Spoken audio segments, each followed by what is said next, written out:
La Casa Museu a Vargues està situada al carrer Desemparats, altre dels llocs històrics més destacats de Benissa. Un carrer estret, amb voreres de pedra, que amaga una magnífica concentració de cases senyorials. Balconades grans i llargues i finestres enreixades, façanes amb pòrtics i escuts, traslladen el visitant que es troba davant la representació de les famílies més poderoses de Benissa dels últims 3 segles. La casa dels Piera Torres, la dels Torres Orduña, la dels Baidal i Feliu, són el viu exemple del cognom noble i del poder econòmic. Al centre del carrer està la Casa Vargues, convertida actualment en un museu.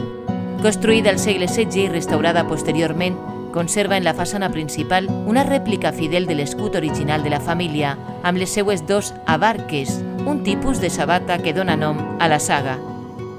L'interior de la casa és un autèntic viatge en el temps.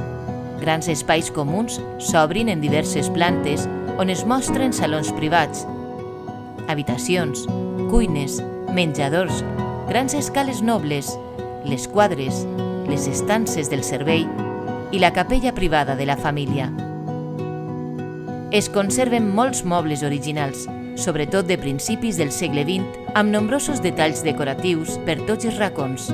La Casa Vargues és el testimoni fidel per a conèixer el modus de vida, les inquietuds socials i quotidianes de les famílies nobles de Benissa.